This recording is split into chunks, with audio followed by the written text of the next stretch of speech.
cordial saludo a cada uno de ustedes. Les agradezco que me acompañen una vez más. Vamos a estudiar el libro de Colosenses, capítulo 1, versículos del 24 al 29 y luego 2 del 1 al 5. Voy a leer yo este pasaje que dice así: Ahora me gozo en lo que padezco por vosotros y cumplo en mi carne por lo que falta de las aflicciones de Cristo por su cuerpo, que es la iglesia, de la cual fui hecho ministro según la administración de Dios, que me fue dada para con vosotros, para que anuncie el cumplimiento de la palabra de Dios, el misterio que había estado oculto desde los siglos y edades, pero que ahora ha sido manifestado a sus santos, a quienes Dios quiso dar a conocer las riquezas de la gloria de este misterio entre los gentiles, que es Cristo en vosotros, la esperanza de gloria, a quien anunciamos y amonestamos a todo hombre, enseñando a todo hombre en toda sabiduría, a fin de presentar perfecto en Cristo a Jesús a todo hombre,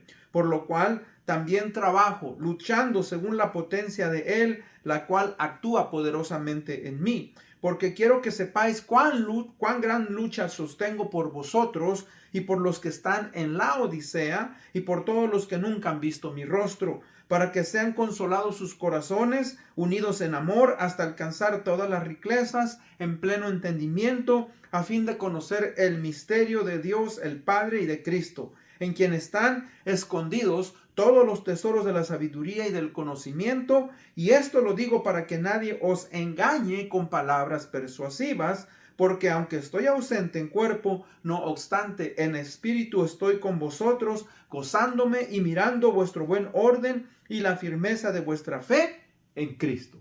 Oremos. Padre, gracias te damos, Señor, en este día por la oportunidad de poder una vez más estudiar tu palabra. Señor, abre nuestra mente para poder percibir, Padre, esa sabiduría que solamente se encuentra en Cristo. Y permite, Señor, que podamos madurar y estar arraigados y afirmados en la fe, para que, Padre, no seamos engañados por las palabras persuasivas de muchas malas enseñanzas, filosofías y doctrinas, Señor, que no van de acuerdo a tu palabra. Bendícenos, esto lo pedimos en el nombre de Cristo Jesús, nuestro Señor y Salvador. Amén. Bueno, hermanos, continuamos con el tema sobre la suficiencia del cristiano en Cristo. Y hoy es la suficiencia del cristiano en Cristo por la sabiduría que proviene de Él. Según los reportes de grandes corporaciones financieras, bancarias, billones de dólares son perdidos cada año en los Estados Unidos solamente por causas de estafas. Personas que con palabras persuasivas mandan mensajes, hacen llamadas, haciéndose pasar por familiares, haciéndose pasar por agentes bancarios, haciéndose pasar por cualquier persona que uno conozca, para poder aprovecharse de uno y, ¿verdad?, quitarle el dinero o propiedades. Las personas, mis hermanos, llegan a ser muchos maestros del engaño, tristemente. Ahora, estos maestros del engaño siempre van a usar de palabras persuasivas que apelan tristemente al ego y la ignorancia de las personas, y me incluyo yo. ¿Por qué? Porque ellos van a usar supuestas verdades que solamente, según ellos, conocen y que pueden transmitirnos si nosotros nos preparamos y estudiamos y se les escuchamos. Y esas enseñanzas, de acuerdo a la perspectiva de ellos, solamente pueden ser conocidas a través de sus lugares donde se reúnen. Ahora estoy hablando ahora ya a la iglesia. O sea, hay engaño en el mundo, pero también hay mucho engaño en la iglesia. Y siempre van a existir personas, filosofías, sectas que van a querer introducir y van a querer engañarnos, como hemos conocido el evangelio, lo que decía aquí Pablo, de la manera en que hemos conocido el evangelio, y van a querer apartarnos de nuestra relación con el Señor Jesucristo.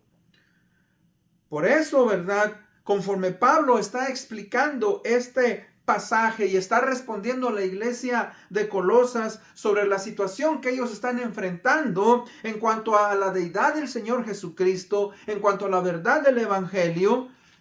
Ellos, ¿verdad?, tienen que aprender, igualmente nosotros como creyentes, tenemos que entender que la verdad debe de estar siempre fundamentada en la fe del Señor Jesucristo, que es transmitida por su palabra, que es empoderada por el Espíritu Santo. Y que nosotros debemos entender, mis hermanos, que en Cristo, solamente en Cristo hay plenitud. De Él proviene toda la sabiduría. Y el hombre, mis hermanos, reclama tener sabiduría. El mundo reclama tener sabiduría. Satanás reclama tener sabiduría. Pero la verdadera sabiduría proviene solamente de Dios, como dice el pasaje que se encuentra en Santiago, capítulo 3:15. Dice, porque esta sabiduría no es la que desciende de lo alto, sino terrenal, animal, diabólica. Entonces, esta sabiduría, mis hermanos, que se nos ofrece a través de diferentes maneras, todos nosotros como creyentes tenemos que observar, tenemos que meditar en la palabra, tenemos que crecer en principios, tenemos que por eso estar en la iglesia para poder crecer, ayudarnos los unos a los otros y con eso, ¿verdad?, poder estar firmes en la fe. Entonces, en el estudio de hoy, primeramente vamos a ver que Pablo hace a la iglesia y a nosotros un llamado a vivir para Cristo, en quien somos suficientes. Fíjese, un llamado para vivir en Cristo, en quien ya tenemos la suficiencia. Pablo dice, ahora me gozo en lo que padezco por vosotros y cumplo en mi carne lo que falta de las aflicciones. Pablo no se está quejando, pero usted recuerda, eso es una carta. Efesios, Filipenses, Colosenses, Filemón, ¿verdad? Son cartas carcelarias. Fueron escritas mientras Pablo estaba preso, se cree que en Roma. Ahora, Pablo está preso y no podía, mis hermanos, ministrar libremente como él hubiera querido a las iglesias, a todos aquellos amados hermanos que él quería, que él amaba. Pero a pesar de ello, dice la palabra que se gozaba en que aún en esas circunstancias podía seguir siendo de bendición tanto a la iglesia de Colosas, a todas aquellas iglesias que él había plantado y todos aquellos que le escuchaban. Él sabía que aunque sufría, aunque él estaba preso, no era eso que él estaba pasando en vano. Y no solamente eso, mis hermanos, nos recuerda que nosotros como creyentes también, ¿verdad?, vamos a sufrir, vamos a ser perseguidos por razón de nuestra fe. De hecho, él escribió en Filipenses 1:29, que es una carta carcelaria, dice Filipenses 1:29, porque a vosotros se os ha concedido a causa de Cristo, no solamente que creáis en Él, sino que también padezcáis por Él. Así es que, fíjese que nosotros tenemos que aprender y debemos, mis hermanos, tener una buena actitud como Él lo está diciendo en las aflicciones y persecuciones. Ahora, no solamente en eso, pero dice por su cuerpo que es la iglesia. Fíjese que nosotros, mis hermanos, tenemos que aprender, ¿verdad?, que también como iglesia debemos de seguir adelante. Como iglesia tenemos una responsabilidad. Y la iglesia, mis hermanos, fue fundada por el Señor Jesucristo para ministrar a otros, para que el creyente pudiera crecer uno con el otro, compartir el evangelio del Señor Jesucristo, discipular a las personas. Ahora, la iglesia, ¿verdad?, es una entidad, como lo he dicho, que está compuesta de personas, individuos. Y cada uno de nosotros, mis hermanos, forma parte del cuerpo de Cristo.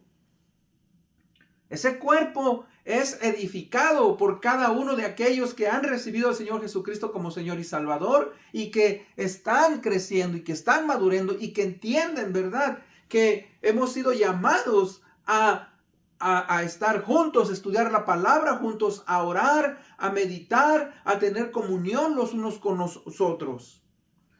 Cada uno de nosotros, hermanos, participa y ministra a los otros. Esa es la importancia de la iglesia. Ahora, cuando estamos hablando de vivir en Cristo, también lo hacemos a través de la palabra de Dios. Dice Pablo, del cual fui hecho ministro según la administración que Dios me ha sido dada para vosotros, para que anuncie cumplidamente la palabra de Dios. O sea que igualmente, la palabra de Dios, mis hermanos, es el medio por medio del cual el creyente va a ser que transformado, va a poder crecer en la fe y va a poder contrarrestar los ataques que vienen a su mente y a su corazón.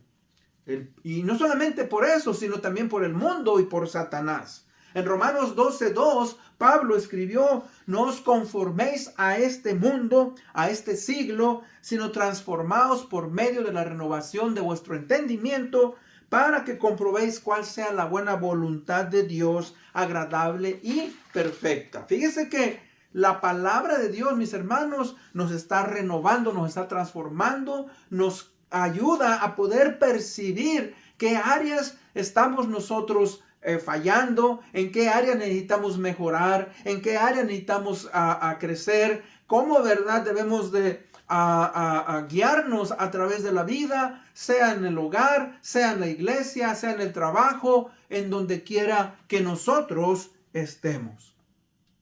Ahora, en segundo, vemos que Cristo es el misterio revelado por medio de dos maneras.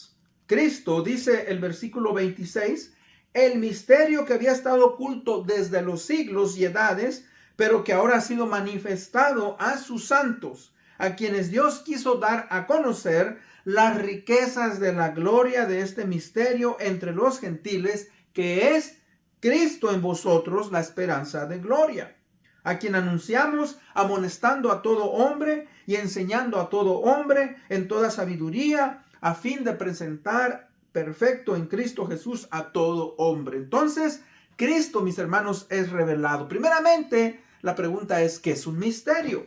Cuando yo era niño, veía un programa que me gustaba mucho. Este programa se titulaba Misterio en su casa. Ahora, yo no entendía muchas de las cosas, no tenía yo discernimiento, pero me gustaba verlo, me quedaba siempre con la duda usualmente, pero en la palabra de Dios es algo diferente. ¿Qué es un misterio? Bueno, un misterio bíblicamente es una verdad espiritual que está velada o escondida y que no había sido o no ha sido revelada aún. Y esta no puede ser entendida por el conocimiento humano. Solo puede ser entendida a nivel espiritual cuando es revelada a través del Espíritu a su debido tiempo. Entonces, hablando de este misterio que dice ahí que había estado oculto, primeramente, mis hermanos, en este caso se nos revela la persona del Señor Jesucristo, que había sido prometido para restaurar que la relación que se había hecha por causa, ¿verdad?, del pecado que entró en el jardín de Edén por medio de Adán y Eva. Esa desobediencia que ellos llevaron a cabo.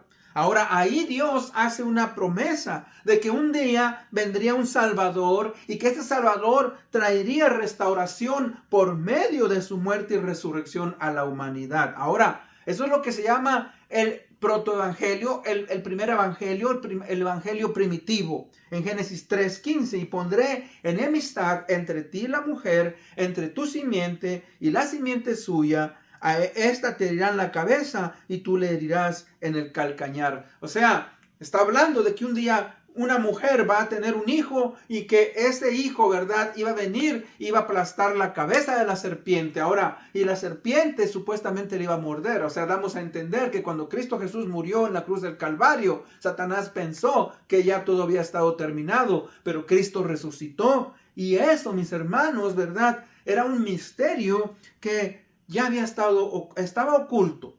Se había hablado por los profetas, pero no había sido revelado aún.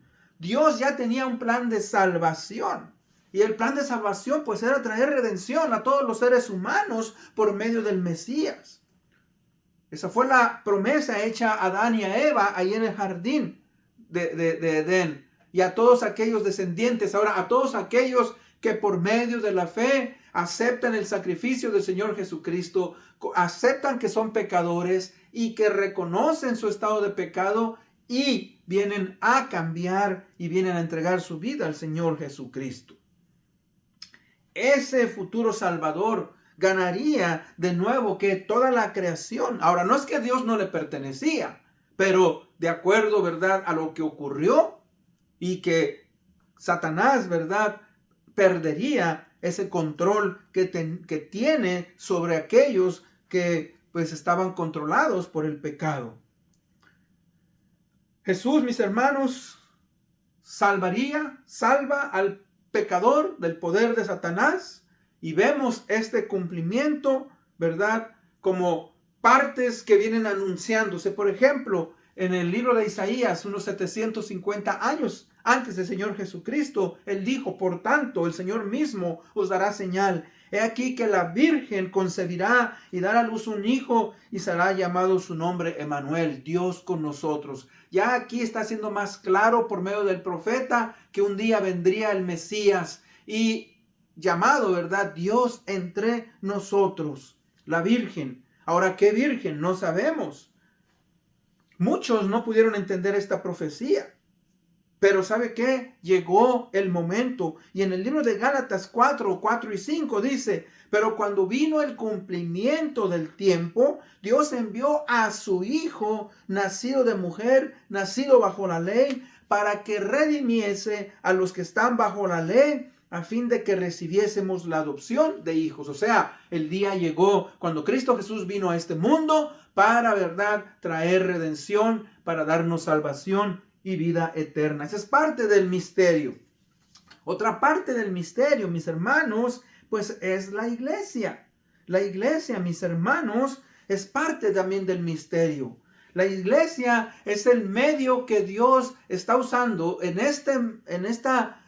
estos tiempos, después de que el Señor Jesucristo regresó al cielo hace 2000 años, y eso es el medio de reconciliación, es el evangelio del Señor Jesucristo, por medio del cual, ¿verdad?, la iglesia funciona, trabaja. Por eso la gran comisión en Mateo 28:19: por tanto, id y haced discípulos a todas las naciones, bautizándolos en el nombre del Padre, del Hijo y del Espíritu Santo. Se sobreentiende que cuando dice hacer discípulos, primeramente se les da el evangelio y luego, ¿verdad?, se les enseña a ser parte de la iglesia local.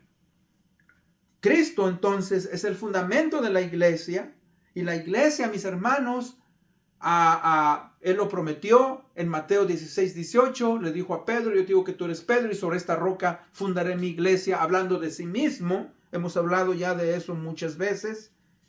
La iglesia nace en el día de Pentecostés, usted lo puede ver en Hechos capítulo 2. Ahora, otra parte, mis hermanos, de ese misterio que es revelado por Cristo Jesús, la iglesia, es el evangelio, que es parte del misterio. O sea, desde la caída de Adán y Eva en el jardín del Edén, las buenas nuevas de salvación han sido parte de ese misterio del Señor Jesucristo. ¿Por qué? Porque uno es salvo por medio de la fe en el ministerio, en la muerte y la resurrección del Señor Jesucristo.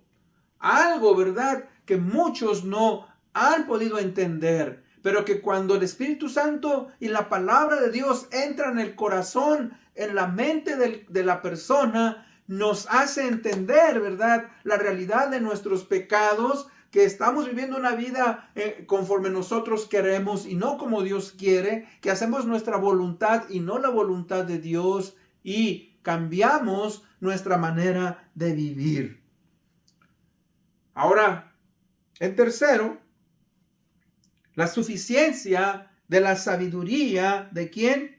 De Señor Jesucristo. Versículos 2:1 dice: porque quiero que sepáis cuán gran lucha tengo o sostengo por vosotros y por los que están en la Odisea y por todos los que nunca han visto mi rostro. Ahora, recuerde, aunque Pablo no conocía a los miembros de esta iglesia y de la iglesia que habla de la Odisea, él había compartido el evangelio a Onésimo, a Epafras, y Epafras regresó, fue a Colosas, y muy posiblemente él fue quien fundó la iglesia en Colosas, y posiblemente estaban haciendo obra misionera en la Odisea. Por eso Pablo explica esto. La Odisea es una de las 7 iglesias a las cuales el Señor Jesucristo envía una de sus cartas en el libro de Apocalipsis, si usted recuerda. Por eso, pues, entonces, ¿verdad? Pablo dice cómo el evangelio trae fruto. Ha dado fruto. Dice, para que sean consolados sus corazones unidos en amor hasta alcanzar todas las riquezas de pleno entendimiento, a fin de conocer el misterio de Dios el Padre y de Cristo. O sea, volvemos a repetir, el misterio de Jesucristo por medio del evangelio, por medio de la iglesia local, que son el medio en el cual Dios el Padre, Jesucristo, a través de su Espíritu Santo, van a usar, ¿para qué? Para poder transformar nuestras mentes de la mala manera en la que vivíamos. La constante presión, fíjese, que recibimos del mundo y de nuestra propia naturaleza pecadora. ¿Por qué? Porque, como lo he dicho anteriormente, aunque el creyente viene a la fe por medio del evangelio, no estamos, recuerde, libres del engaño. El engaño puede venir, como dije, por Satanás, puede venir por medio del mundo y puede venir por nuestro propio corazón, ¿verdad? Que tiene una naturaleza pecadora. Y hay una lucha, hermanos, hay una lucha constante por permanecer, fíjese, en esa verdad. O permanecemos en esa verdad o somos engañados. ¿Por qué? Por palabras persuasivas del engaño.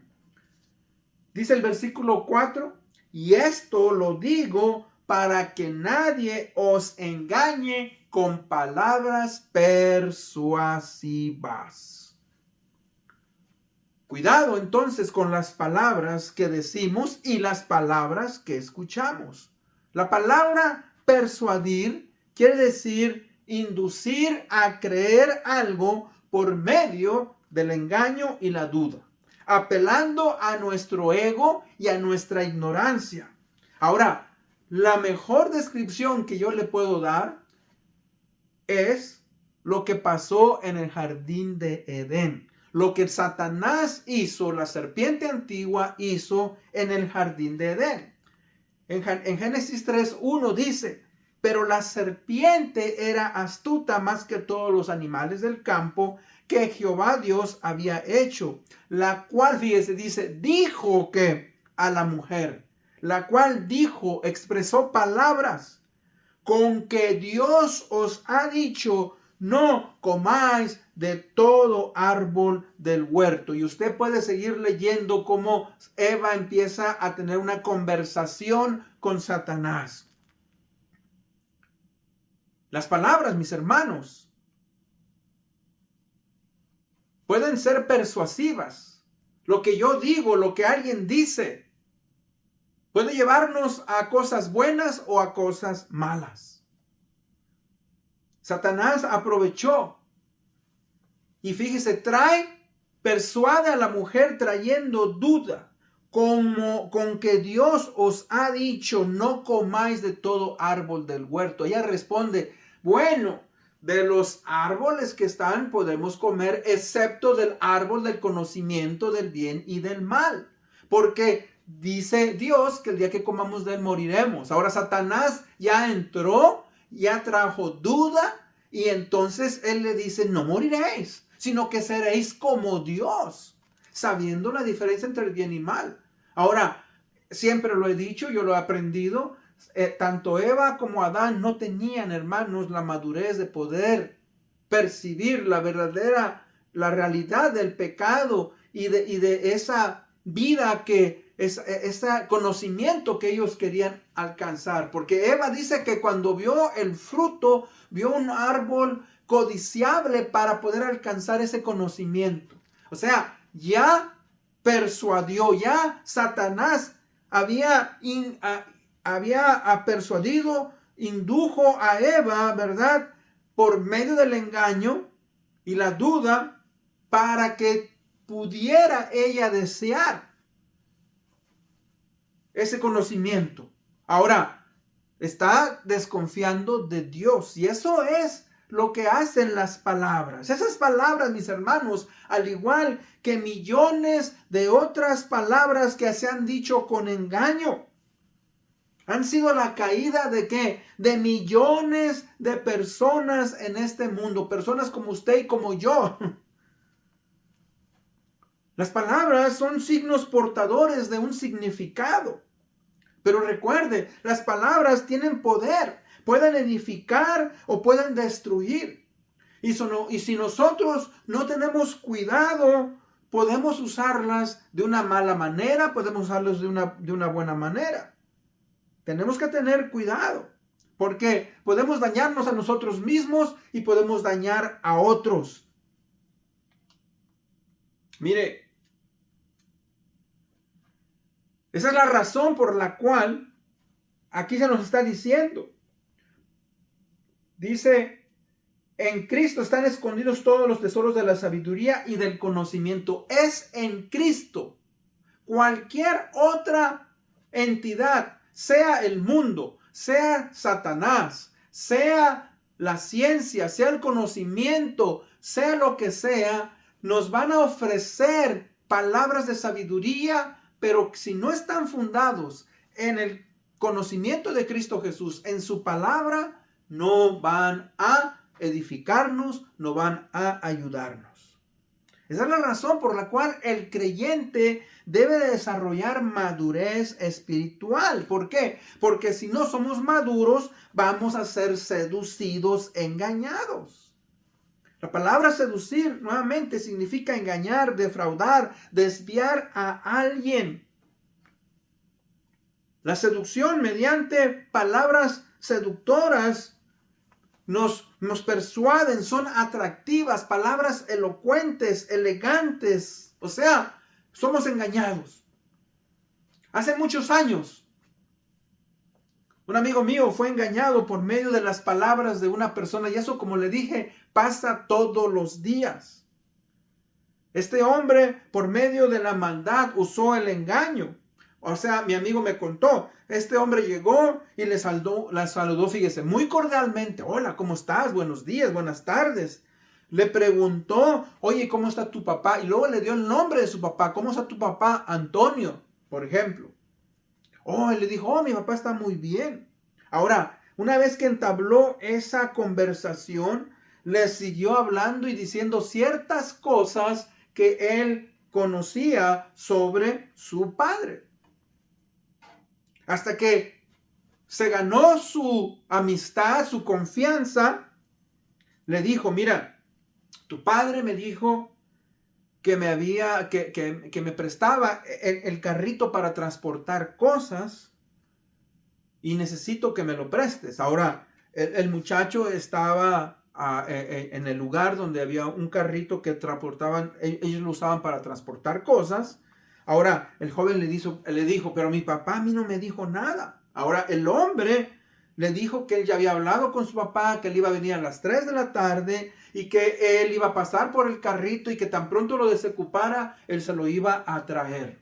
Ahora, el muchacho pues cayó cautivo por las palabras, le creyó al hombre y le dijo, ¿cómo crees tú que yo me lo voy a robar? Si yo conozco a tu papá, es un gran amigo mío. Bueno, el muchacho quitó la cadena, se lo dio y se lo llevó.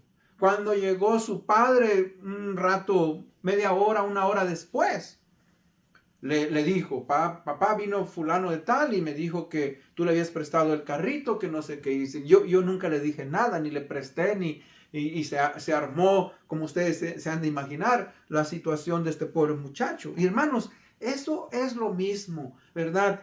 En el mundo,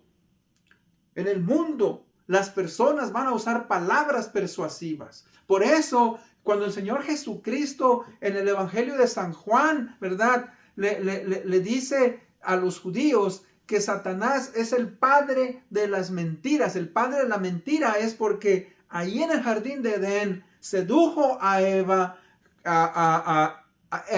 y Adán no pudo, ¿verdad?, entender lo que había pasado y ambos fueron engañados. Y hermanos, si nosotros como creyentes no confiamos en la sabiduría que Cristo nos ha dado a través de su palabra, a través de su Espíritu Santo, a través de los líderes de la iglesia, los creyentes, como creyentes, podemos ser seducidos por las palabras persuasivas y elocuentes de la falsa enseñanza. Y sea, como le dije yo, sean doctrinas, sean filosofías, sean, ¿verdad?, conocimientos, etc. Mire, la elocuencia de una persona. La palabra elocuencia quiere decir hablar de una manera eficaz. Muchas veces la gente nos convence por su elocuencia. Hablan con una seguridad y nosotros decimos, bueno, es que así tiene que ser.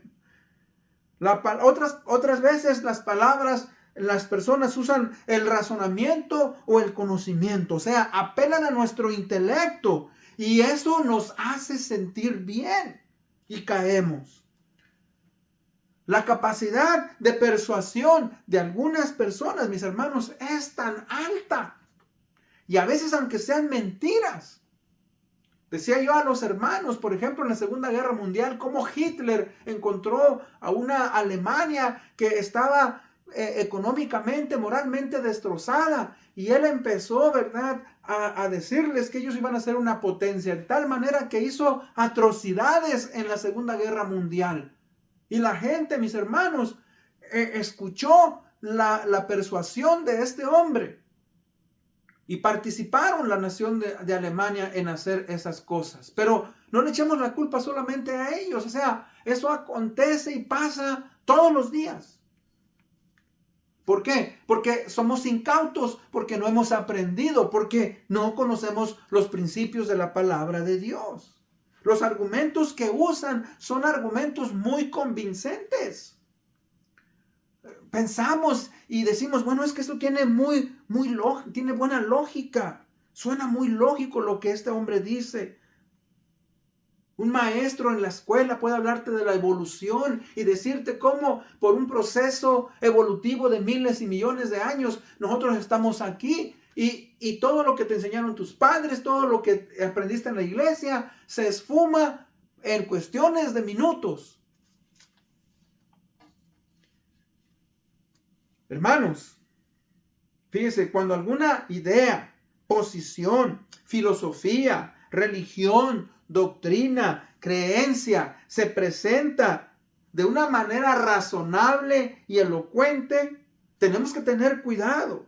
Porque si no vamos a ser persuadidos, vamos a ser engañados, seducidos y desviados de Cristo. Eso es lo que Pablo está hablando aquí. Esto lo digo para que nadie os engañe con palabras persuasivas. Porque aunque estoy ausente en cuerpo, no obstante en espíritu estoy con vosotros, gozándome y mirando vuestro buen orden y la firmeza de vuestra fe en Cristo. O sea, la iglesia de Colosas todavía tenía, mis hermanos, la verdad de Cristo, pero había maestros que los estaban engañando y querían, ¿verdad?, traer ciertas cosas que vamos a ver más en el futuro. Mire, por ejemplo, hoy escuchamos argumentos muy convincentes, por ejemplo, ahorita que están las elecciones. Y la gente nos habla de una manera en la cual dice usted, oh, sí, esta persona tiene la verdad. Pero tenemos que estudiar qué es lo que la persona cree en el fondo. La gente usa lágrimas, usa la amistad, usa nuestros sentimientos. Y hoy, mis hermanos, hay tantas filosofías, tantos ismos, como el liberalismo, el comunismo, el socialismo, el darwinismo y tantas personas, el humanismo. Mire, filosofías como la liberación femenina, el machismo, argumentos como yo hago lo que quiero con mi cuerpo, Yo ya soy un adulto y hago lo que quiero. Y luego la ciencia dice esto y por lo tanto los científicos saben más que nosotros. Los psicólogos han estudiado la mente, pero no conocen el corazón. Y luego los noticieros, ¿no? El noticiero dijo esto, mi mejor amigo dijo esto. No se puede equivocar. Mi padre, mi madre, mi hermano, mi esposo, mi esposa, mi hijo, mi hija. O sea, hermanos, tantas cosas. Tenemos que tener cuidado.